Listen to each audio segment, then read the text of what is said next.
Welcome to my channel dear students. तो कैसे हैं आप सब? होप सो आप सब बिल्कुल ठीक होंगे। आज के हमारे लेक्चर का टॉपिक है chemical composition of bacterial and mammalian cell. ठीक है, तो आज हमने मेमेलियन और बैक्टीरियल सेल की बायोकेमिकल कंपोजिशन को अंडरस्टैंड करना है।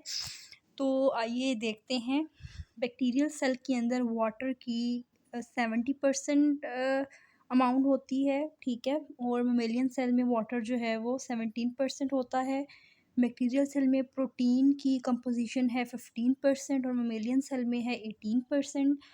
और बैक्टीरियल सेल में कार्बोहाइड्रेट की परसेंटेज है 3 और मेमेलियन सेल के अंदर है 4%। और लिपिड्स की कंपोजिशन बैक्टीरियल सेल में 2% है और मेमेलियन सेल में 3% है।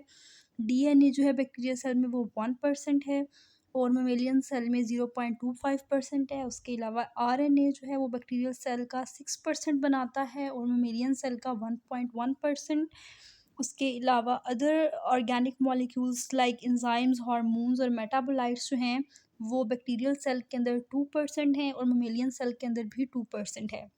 उसके बाद inorganic ions like sodium, potassium, calcium, magnesium, chlorine और सल्फेट जो हैं ये बैक्टीरियल सेल के अंदर 1% और मेमेलियन सेल के अंदर भी 1%। तो आपने ये याद रखना है कि जो अदर ऑर्गेनिक मॉलिक्यूल्स हैं और इनऑर्गेनिक आयंस हैं उन दोनों की जो परसेंटेज कंपोजिशन है वो बैक्टीरियल और मेमेलियन सेल दोनों में सेम है, ठीक है।